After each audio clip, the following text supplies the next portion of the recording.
Dude, you finally married Jennifer. After all those years, man, I always knew you two would end up together. The words hit me like a bucket of ice water as I stood frozen at the bar of the Westlake Alumni Weekend. The stranger, whose name tag read Tyler Morrison, was grinning and clapping my shoulder like we were old friends. My mind raced to place him, but I couldn't. "I'm sorry, man. I think you're confused." My voice sounded strange, distant. "My wife's name is Catherine. Jennifer is her sister." Tyler's face fell, confusion washing over it. He checked my name tag, David Wilson, then looked back at me, eyes narrowing. "You're David Wilson, right? Econ major, class of '05, dated Jennifer Palmer for like 3 years?" The glass in my hand suddenly felt slippery. Catherine's maiden name was Palmer. Jennifer Palmer was her younger sister, the sister who supposedly barely knew me in college because she'd attended for just 1 semester before transferring. The sister who'd sat across from me at countless family dinners for 8 years, looking me in the eyes, never once mentioning we had any history. "I think you have me confused with someone else," I said carefully. "I met Catherine 4 years after graduation. Her sister Jennifer and I have never dated." Tyler looked genuinely bewildered now. "Dude, I lived down the hall from you senior year. You and Jennifer were inseparable. I have pictures of you two at my birthday party." My stomach lurched violently. The reunion ballroom seemed to tilt around me, faces blurring, conversations fading to a distant hum. I excused myself, nearly knocking over a tray of drinks as I stumbled toward the men's room. Cold water splashed against my face couldn't wash away the questions suddenly flooding my mind. Was this Tyler guy confused, mistaking me for someone else? Or had Jennifer and Catherine been hiding something massive from me for our entire relationship? I stared at my reflection, the face of a man who suddenly realized he might not know his own life story. My wedding ring caught the fluorescent light, mocking me. Catherine and I had been married for 6 years. Jennifer had been my sister-in-law all that time, always slightly distant but perfectly pleasant. Nothing had ever suggested. My phone buzzed with a text from Catherine. "How's the reunion going? Jennifer says hi, we're having Sister Margarita night." I stared at those words, "Jennifer says hi," with new suspicion. Were they together right now, laughing about the fact that I was at a reunion where someone might remember the truth? What truth? I didn't even know what I was suspecting them of yet. But as I splashed more cold water on my face, I knew one thing for certain. I wouldn't be the same man leaving this reunion as the one who'd arrived. And I couldn't help wondering what else had been hidden from me all these years. Catherine and I met at a mutual friend's birthday party in 2009, 4 years after I'd graduated from Westlake University. She was intelligent, driven, with a sharp wit that challenged me. That night, we talked until the restaurant staff began stacking chairs around us. "You went to Westlake?" she'd said when education came up. "My sister Jennifer went there for a bit, probably after your time, though." I'd thought nothing of it then. Westlake had thousands of students. The overlap didn't seem significant. When I finally met Jennifer at a family dinner 3 months later, she'd been polite but reserved. "Nice to meet you," she'd said, no recognition in her eyes. "Katie's told me so much about you." Over the years, I'd noticed the tension between the sisters, subtle competitions, inside jokes that fell flat, conversations that stopped when I entered rooms. I'd attributed it to normal sibling dynamics. Catherine had always described their relationship as complicated. "We weren't close growing up," she'd explained. "Different interests, different friends. Jennifer was always the wild one." Catherine was an elementary school principal, organized, precise, thoughtful. Jennifer worked as a travel photographer, spontaneous, creative, frequently abroad. They seemed like opposites in every way. Yet they maintained their Sister Margarita nights monthly without fail. Catherine would return from these evenings quieter than usual, sometimes with red-rimmed eyes I assumed came from laughter or too many drinks. I'd built a good relationship with Jennifer over the years, never close, but comfortably familiar. She'd given a lovely speech at our wedding, sent thoughtful birthday gifts, asked appropriate questions about my work, nothing that suggested she was harboring any significant secret. The one time I'd mentioned Westlake to her directly, she'd been vague. I wasn't there long enough to really experience it, just a semester before I realized it wasn't for me. Catherine had quickly changed the subject, steering us toward wedding planning details. I hadn't thought twice about it. Now, standing in the reunion bathroom with Tyler's words echoing in my head, I struggled to reconcile the Jennifer I knew with the one he described. The timing worked. She would have been at Westlake during my senior year. But dating? For 3 years? That was impossible. I would remember something like that. Wouldn't I? I splashed more water on my face, trying to clear my thoughts. My senior year at Westlake was admittedly a blur. I'd been taking double credits, working part-time, and dealing with my father's cancer diagnosis. There were entire months I barely remembered. But forgetting a serious relationship seemed beyond the realm of possibility. And yet, there had always been something in Jennifer's eyes when she looked at me. Something I'd interpreted as mild disapproval, but now wondered if it was something else entirely. I dried my face and straightened my tie. I needed to find Tyler again. I needed answers. I found Tyler at a table with several other alumni, laughing over red plastic cups like we were still in college. When he saw me approaching, his smile faltered. "Hey, can I talk to you privately?" I asked. He followed me to a quieter corner, curiosity and concern mixing on his face. "Look, I think there's been a misunderstanding," I started carefully. "I honestly don't remember dating anyone named Jennifer Palmer at Westlake." Tyler's expression shifted from confusion to understanding. "Dude, is this a joke? Or, wait, were you that messed up back then? I mean, you guys were together from sophomore year until after graduation." My heart pounded painfully against my ribs. "I need you to show me those pictures you mentioned." Tyler pulled out his phone and opened Facebook, scrolling back through ancient photo albums until he found one labeled Senior Year Rager, 2005. "Here," he said, turning the phone toward me. The air vanished from my lungs. There I was, younger, hair longer, arm wrapped tightly around a laughing young woman who was unmistakably Jennifer Palmer, my wife's sister. In photo after photo, we were together, dancing, kissing, gazing at each other with unmistakable affection. That's definitely her," I whispered, "but I don't remember any of this." Tyler's expression turned serious. "David, you guys were the couple everyone envied. You were talking about getting engaged after graduation. Then you had that accident." "What accident?" The question came out sharper than I intended. Tyler looked increasingly uncomfortable. "The car accident? Spring break of senior year? You were unconscious for days.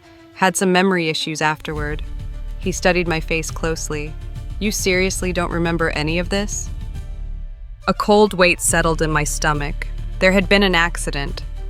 I remembered waking up in the hospital, my parents beside me, being told I'd been in a car crash. The doctors had mentioned potential memory loss, but it had seemed minor. Forgotten appointments, misplaced items, nothing significant. Nothing like forgetting an entire relationship. "Who else was friends with us back then?" I asked, my mouth dry. "Who would remember?" Tyler pointed out several people around the room, faces that looked vaguely familiar but stirred no specific memories. I spent the next hour moving from person to person, each conversation more disorienting than the last. "You and Jennifer were inseparable. You guys talked about moving to Seattle together. You introduced her as your future wife." Each confirmation felt like another blow. Photos were produced, stories shared, evidence mounted of a relationship I had no memory of, but apparently everyone else remembered vividly. In the bathroom again, I braced myself against the sink, trying to process what I'd learned. I'd been in a serious relationship with Jennifer, the same Jennifer who had pretended to meet me for the first time at that family dinner.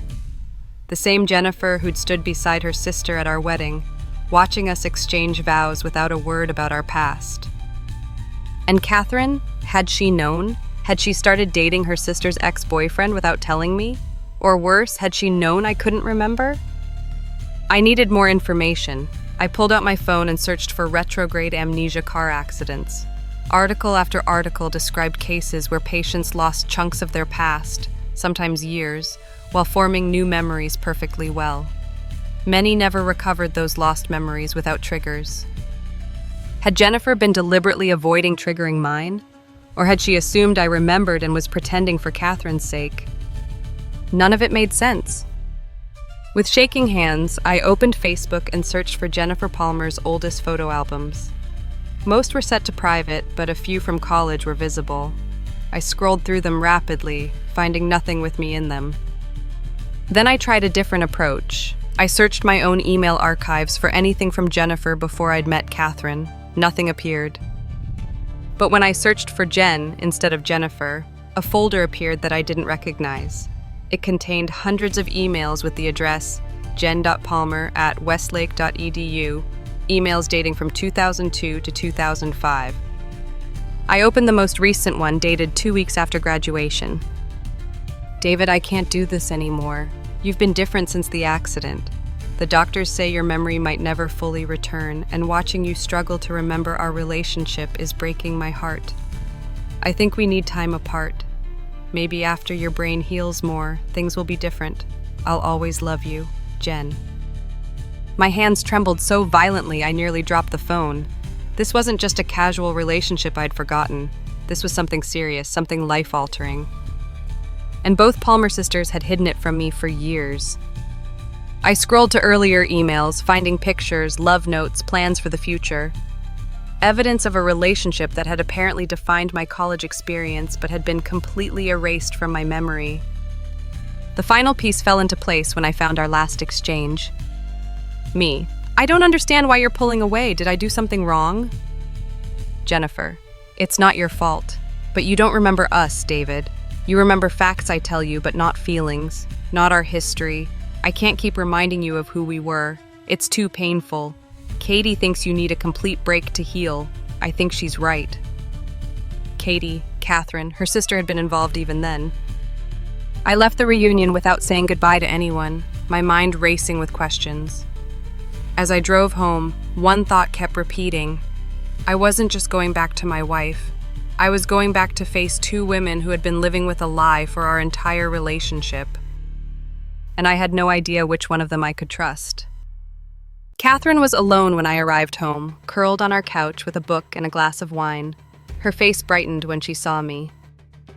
"You're home early. How was the reunion?" I stood in the doorway, unable to move further into the room. The woman before me, my wife of 6 years, suddenly felt like a stranger. "Where's Jennifer?" I asked, my voice unnaturally calm.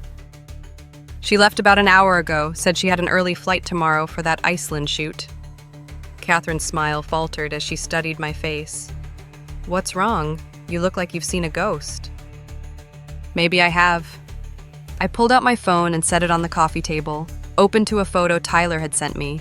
Jennifer and me at a formal event, dressed up and unmistakably together. Want to explain this? All color drained from Catherine's face. The wine glass slipped from her fingers, red liquid splashing across our cream-colored rug, a stain spreading like the truth I'd uncovered. "David," her voice was barely audible. "I met someone named Tyler Morrison tonight," I continued, remaining by the door. He seemed quite surprised to learn I was married to Catherine Palmer instead of Jennifer Palmer. Apparently, Jennifer and I dated for 3 years in college. Everyone knew us as a couple. We were talking about marriage. Catherine's eyes filled with tears. "Please, let me explain." "Explain what exactly? How you've been lying to me since the day we met? How you and your sister conspired to hide our past? How you married me knowing I couldn't remember being in love with her?" "That's not how it happened!" Catherine stood, her hands trembling. "You don't understand." "Then make me understand," I shouted, the calm facade cracking. "Because right now, it looks like you took advantage of my memory loss to... what? Steal your sister's boyfriend? Was that your plan all along?" "No," Catherine's voice broke on the word. "I would never do that to her, to either of you." "Then what's the truth? Because I found the emails, Catherine. Jennifer broke up with me after my accident because I couldn't remember her. And somehow, 4 years later, I end up married to her sister who never once mentioned this massive secret." Catherine sank back onto the couch, her shoulders curving inward. "Please, sit down. I'll tell you everything. I should have told you years ago." I remained standing, unwilling to move closer. "I'm listening." Yes, you and Jennifer were together in college, she began, her voice small. You were serious. Everyone thought you'd get married. Then you had that car accident during senior year. You had a traumatic brain injury. When you woke up, you remembered most things, but not Jennifer, not your relationship. A cold wave of nausea swept through me. And? The doctor said forcing memories might make things worse, that they might come back naturally with time. Jennifer tried. For months, she tried reminding you gently, showing you pictures, telling stories. But you didn't feel anything for her anymore. You knew the facts, but not the emotions. So she gave up and walked away. The bitter words tasted like acid. She was devastated, David. It destroyed her. Imagine loving someone who looks at you like you're practically a stranger. Catherine wiped her eyes. She deferred graduate school, traveled abroad to get away. She couldn't bear seeing you around campus those last few weeks. And where were you during all this? Were you at Westlake too? Catherine shook her head. No, I was at Berkeley. I knew about you from Jennifer's letters and calls, but we'd never met. After graduation, after you and Jennifer broke up, she came to stay with me in San Francisco. That's when I really understood how broken she was over losing you. My mind raced to fill in the gaps. So how did you and I meet then? Was it really coincidence? Catherine's silence was damning. It wasn't coincidence, I realized aloud. You sought me out, didn't you? That birthday party, you knew I'd be there. Yes, she whispered, but not for the reasons you think. Then why? Jennifer asked me to check on you. Catherine's admission hung in the air between us. She still loved you, still worried about you, but couldn't bear to see you herself. When I met you, I was just supposed to report back that you were okay. But you didn't stop there, did you? Betrayal burned in my chest. I didn't plan what happened next. Catherine's eyes met mine, pleading. You were charming and kind and had no idea who I was. We talked all night. When you asked for my number, I should have walked away, but you didn't. My voice was flat. I told Jennifer immediately. I swore I wouldn't see you again, but she... Catherine stopped abruptly. She what? Catherine looked away. She said I should go out with you, just once, to see if you were happy, healthy. The implications struck me like physical blows. And one date became two, became a relationship, became a marriage, all while knowing I had been in love with your sister. It wasn't like that. Catherine stood again, moving toward me. I stepped back. After our third date, I told Jennifer I couldn't see you anymore. It felt too wrong. But she insisted you and she were over. That your old relationship was dead because the man she loved didn't exist anymore, not the way he had been. So you just took her leftovers? The cruelty of my words made Catherine flinch. 4 years had passed, David. You'd both moved on. You just didn't remember moving on from her. A horrible thought struck me. Does Jennifer still have feelings for me? Is that why she's always been so distant? Catherine's expression confirmed my suspicion before she could deny it. She loves us both. She wants us to be happy. By living a lie? I laughed bitterly. Every family dinner, every holiday, every moment she's had to pretend we were meeting for the first time. How is that happiness? We thought it was better this way, Catherine whispered. The doctor said forcing old memories could trigger complications. Your brain had created a new reality, and disrupting it might cause problems.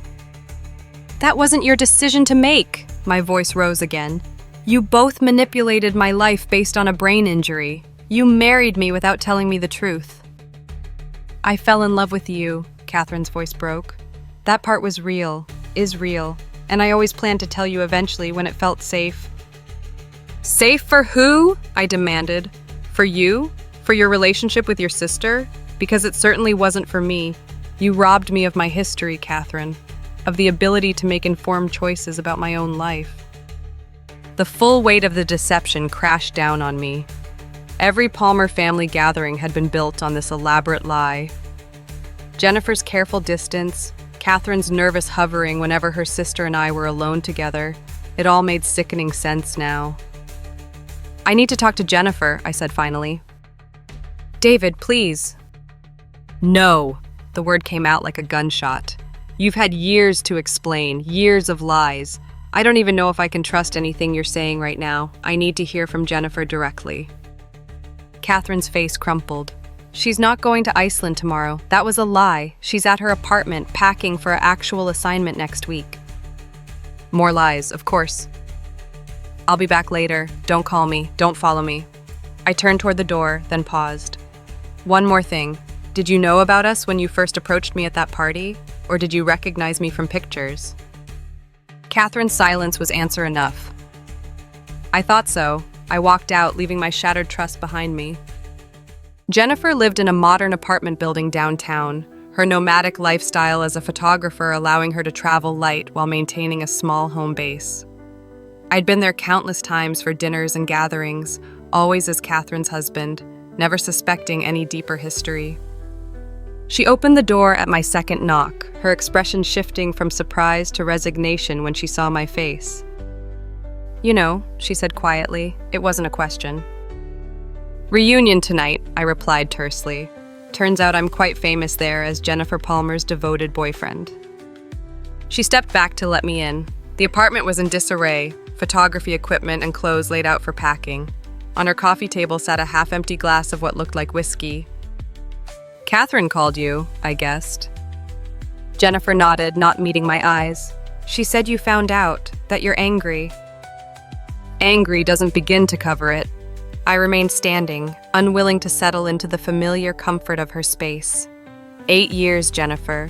8 years of pretending we were strangers when apparently we spent 3 years of our lives together. "I never wanted to lie to you," she said softly, picking up her glass and taking a long sip. "When Catherine first met you, I told her to be honest. She was the one who thought it might harm your recovery." "Don't blame this on her. You both made this choice over and over again every time we were together."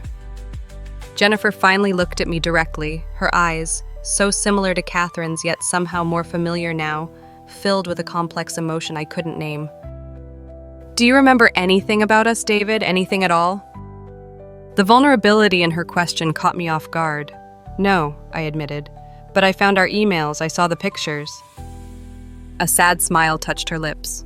"Pictures and emails, that's all we are now, artifacts. Do you know how many times I've wanted to remind you about the time we snuck onto the roof of the science building to watch meteor showers? Or our road trip to Portland where we got lost for 3 hours and found that amazing noodle shop? Or how you used to trace patterns on my back until I fell asleep?" Each memory she shared felt like a story about someone else's life, familiar enough to recognize my own habits but disconnected from any emotional reality I could access. "If I meant so much to you, why did you walk away after my accident?" I demanded, deflecting from my discomfort. Pain flashed across her features. "You think I just abandoned you? I spent 3 months trying to help you remember. 3 months watching you look at me with polite confusion when I mentioned our anniversary or inside jokes. Do you have any idea what it's like to have the person you love most in the world look at you like you're a stranger?" Her words hit too close to how I felt about Catherine now. "So you just gave up?" "The doctor said your memory might return naturally, but forcing it could cause psychological damage. They advised giving you space, time." She set her glass down hard enough that liquid sloshed over the rim. "I didn't give up, David. I let you go because I loved you." "And then sent your sister to check on me? Was that love too, or just manipulation?" Jennifer flinched. "I was worried about you. I wanted to know you were okay, but I couldn't face seeing you myself. It was selfish to ask Catherine, I know that now." "What I don't understand is why the charade continued after Catherine and I started dating," I said, pacing the small space. "Surely once we were serious, someone should have told me the truth." Jennifer's laugh was hollow. "We should have, but by then, it had become this impossible secret. Catherine felt guilty for falling for you. I felt guilty for encouraging her to see you again after their first date. We told ourselves we were protecting you, but really we were protecting ourselves from the fallout." I stopped pacing and faced her directly. "Did you still have feelings for me when you stood at our wedding? When you gave that speech about how perfect Catherine and I were for each other?" Her silence was deafening. "My God," I whispered, the full implication hitting me. "You still loved me, all this time." "What difference does it make now?" Jennifer asked, her voice strained. "You built a life with Catherine, a good life. My feelings were irrelevant." "They weren't irrelevant to me!" I exploded. "Don't you understand? You both decided what I was allowed to know about my own past, my own relationships. You treated me like a child who couldn't handle the truth. We made a mistake, Jennifer admitted quietly. One that started with good intentions and spiraled out of control with each passing year. By the time I realized how wrong it was, telling you seemed impossible without destroying everything. I sank into a chair, suddenly exhausted. I don't even know who I am anymore. The David who loved you, who apparently wanted to marry you, he's gone. But knowing he existed changes everything about how I see myself. Jennifer studied me with those painfully familiar eyes. You're still you, David. Your memories don't define you completely. The man I loved and the man Catherine loves, they're the same person at the core. Loyal, kind, stubborn as hell. A ghost of a smile touched her lips at the last words. Did you ever consider that I might have fallen for you again if I'd known the truth? The question slipped out before I could stop it. Jennifer's sharp intake of breath was the only sound in the room for several heartbeats. That possibility was exactly why I stayed away, she finally said. I couldn't do that to Catherine. So instead, you both constructed this elaborate fiction. Family dinners where you pretended we were meeting for the first time. Holiday gatherings where we had no history. Years of careful lies and omissions. Yes, the simple admission held no excuses, no justifications. I stood again, unable to remain still with the turmoil inside me. I need time to process all this, away from both of you. I understand. Jennifer remained seated, her posture rigid with the effort of restraint. For what it's worth, I am truly sorry, David. Not for loving you, I could never regret that, but for the lies. You deserved better from both of us. At the door, I paused, one last question burning inside me. Were we happy before the accident? Jennifer's eyes filled with tears. We were the happiest people I knew. I nodded once and left, carrying the weight of a past I couldn't remember and a present I no longer recognized as my own. I checked into a hotel that night, unable to face returning home to Catherine. For 3 days, I spoke to no one, leaving my phone off except to email my boss that I needed emergency personal leave. In that sterile room, I immersed myself in the evidence of my forgotten relationship. Emails, photos shared by former classmates, social media archives. I searched for any crack in my amnesia, any flicker of recognition or emotional connection to the life I'd apparently lived. Nothing came. The young couple in those photos remained strangers to me, though I recognized my own face and Jennifer's. On the 4th day, I turned my phone back on. Dozens of messages from Catherine, 3 from Jennifer, several from concerned friends who'd heard we were having problems. I ignored them all and called Dr. Mira Sanders, a neurologist specializing in traumatic brain injuries who agreed to see me on short notice. In her office, surrounded by brain scans and medical texts, I explained my situation. The accident I barely remembered, the relationship I'd completely forgotten, the elaborate deception that had defined my adult life. Retrograde amnesia after TBI is not uncommon, Dr. Sanders explained after listening carefully. What's unusual is the specificity of your memory loss, forgetting a significant relationship while retaining other memories from the same period. Is it possible I'm somehow repressing these memories, that emotionally I don't want to remember? She considered this thoughtfully. The brain is still largely mysterious to us, especially regarding how emotions and memory intersect. Sometimes memories can be buried rather than erased, particularly when trauma is involved. Can I get them back? I asked, the question that had been haunting me for days. Possibly. Sometimes memories return spontaneously with the right trigger. Sometimes they never do. Her expression was compassionate but honest. The more important question might be, what would remembering change for you now? The question caught me off guard. It would give me back a piece of myself, help me understand who I really am. You are who you are now, she said gently. Those experiences shaped you whether you remember them or not. The neural pathways formed during those years still exist, influencing your preferences, reactions, habits. I considered this. Is that why I was attracted to Catherine? Because she reminded me subconsciously of Jennifer? It's certainly possible, Siblings share many characteristics, mannerisms, speech patterns, even scent profiles that we process unconsciously. The implication was unsettling. Had I fallen for Catherine because some buried part of me recognized her connection to Jennifer? Had my subconscious been seeking what my conscious mind had forgotten? "What should I do?" I asked finally. I feel betrayed by both of them, but especially by Catherine. I built a life with her based on a lie. Dr. Sanders leaned forward.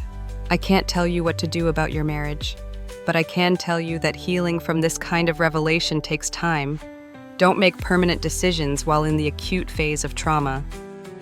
I left her office with a referral to a therapist specializing in memory issues and relationship trauma, along with a recommendation for a week's retreat to process before making any major decisions. The retreat, a simple cabin near a lake 2 hours from the city, provided the space I desperately needed. Each day, I hiked until my body ached, trying to outpace the thoughts chasing me. Each night, I read through more emails between Jennifer and me, trying to understand the relationship we'd shared. Slowly, a picture emerged not just of us as a couple, but of who I had been then. More idealistic, more impulsive, less careful with my heart than the man I'd become after the accident. One email exchange particularly haunted me.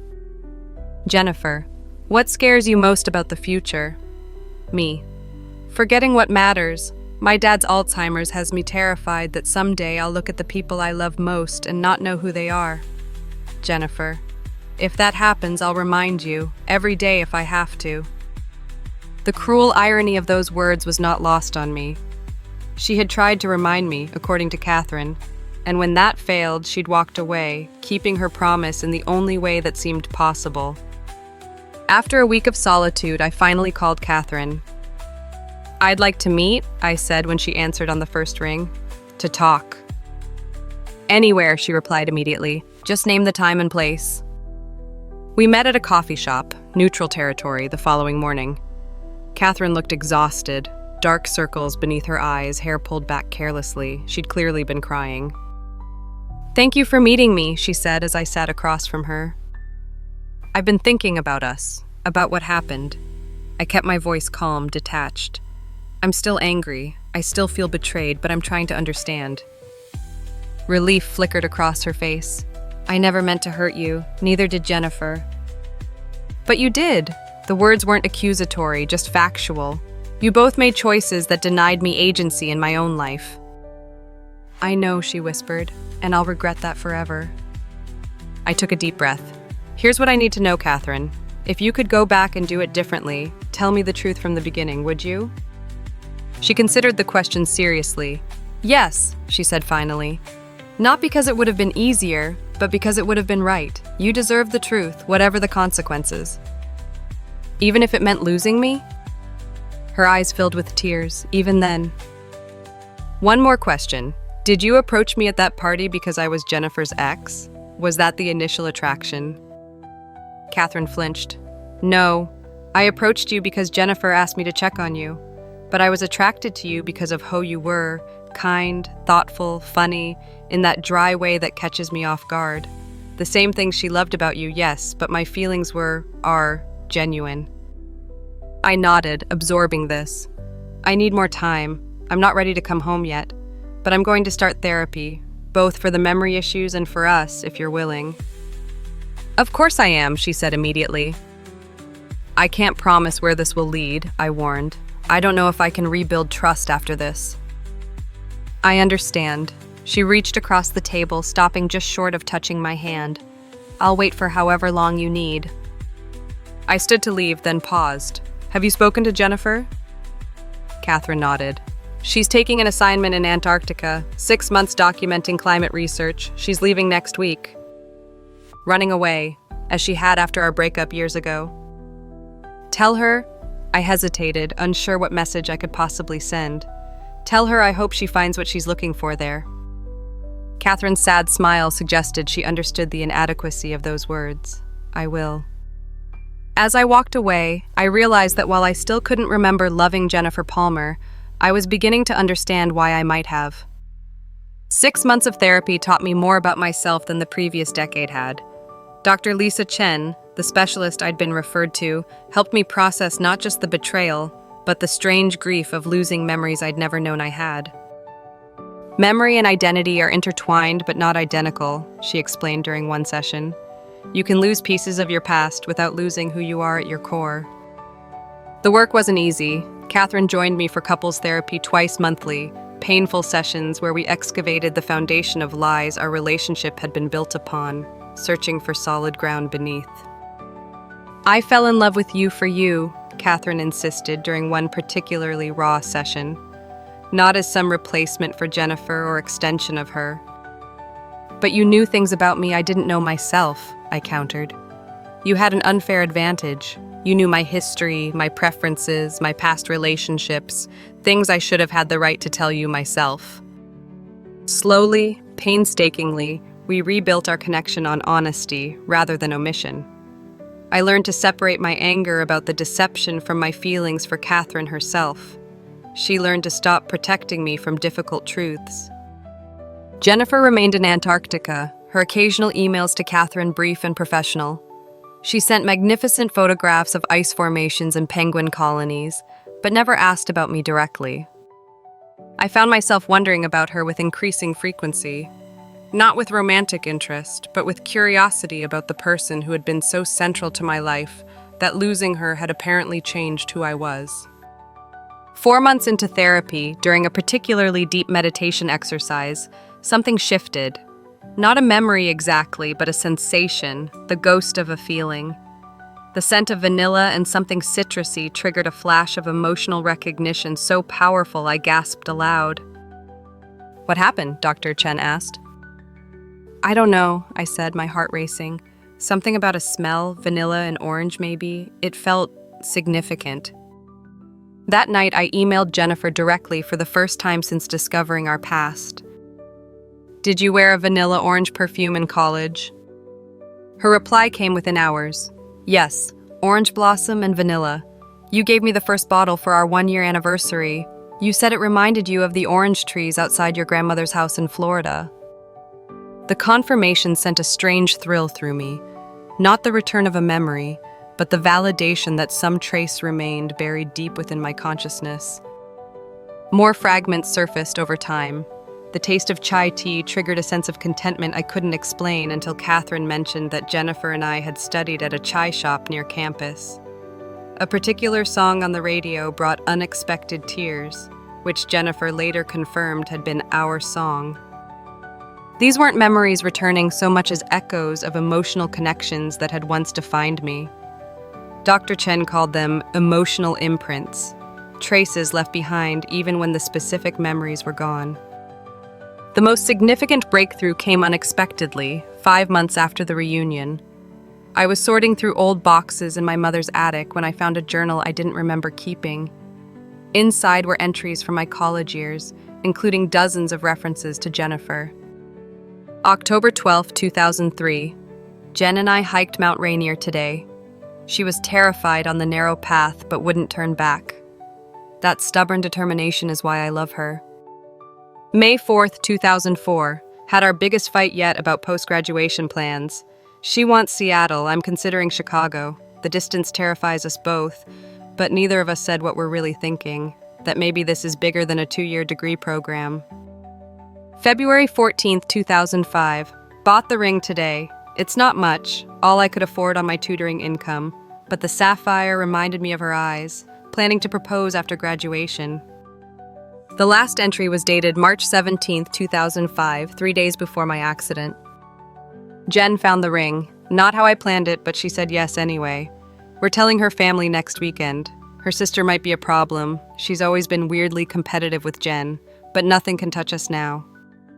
I sat amid the dusty boxes, journal clutched in my hands as pieces clicked into place.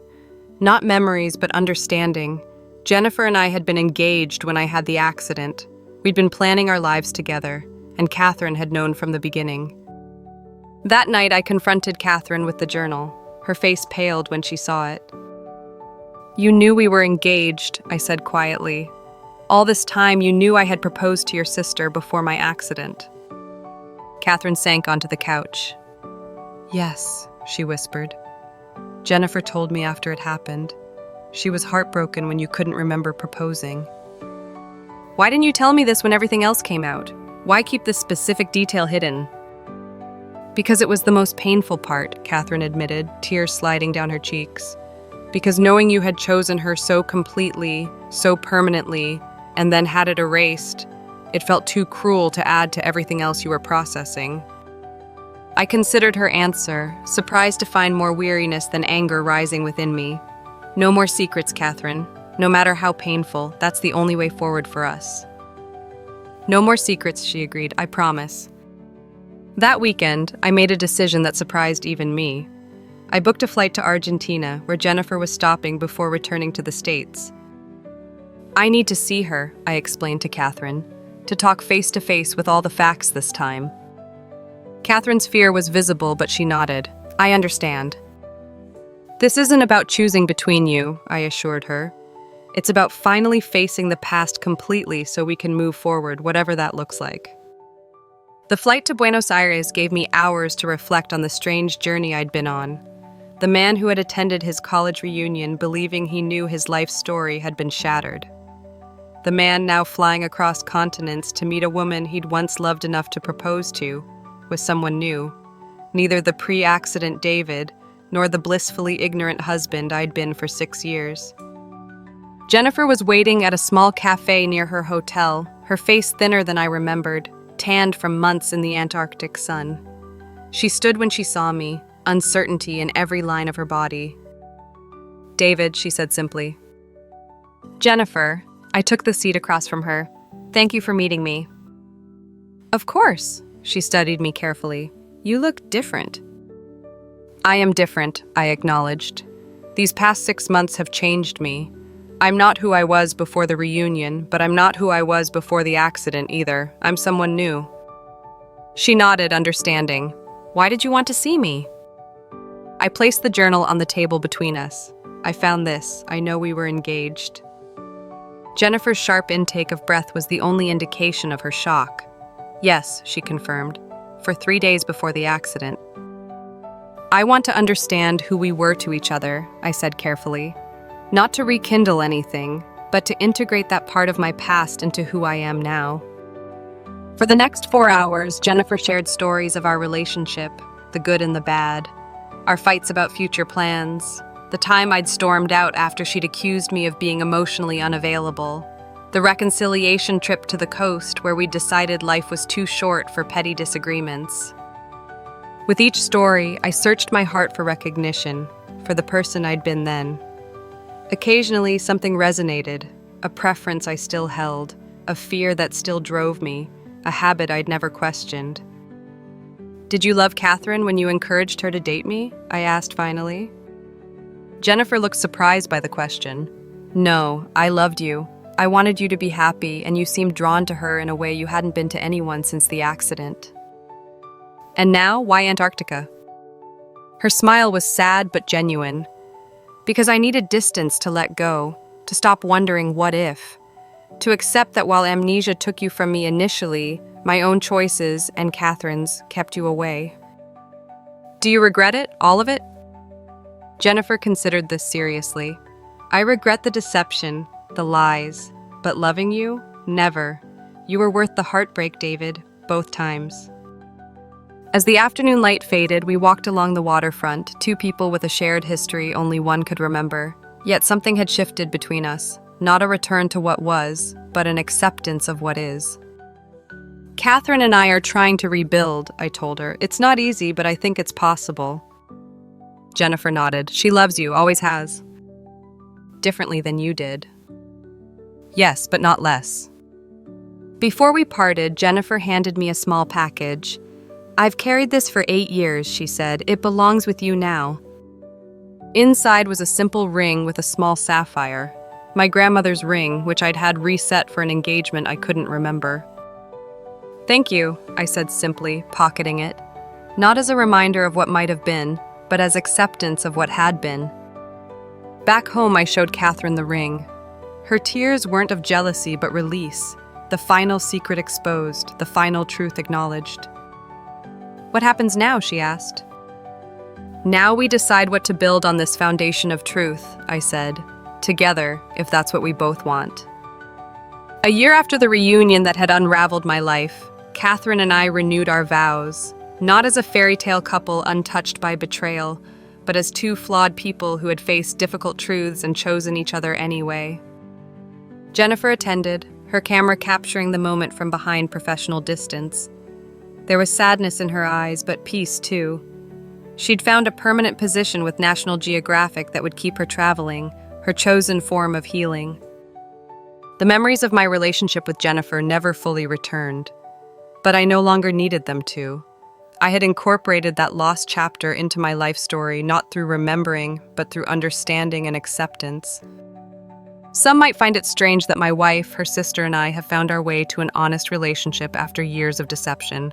But as Dr. Chen reminded me in our final session, healing isn't about erasing the wound, it's about growing strong enough to carry it. If I've learned anything from this journey, it's that we are more than our memories. We are the choices we make when faced with difficult truths. The forgiveness we offer when it would be easier to walk away. The courage to rebuild what deception has damaged. And sometimes the most important memories aren't the ones we lose, but the ones we choose to create moving forward. If this story resonated with you, please like and share with others who might be struggling with betrayal or difficult truths in their relationships. Your comments about confronting painful revelations or rebuilding trust are welcome.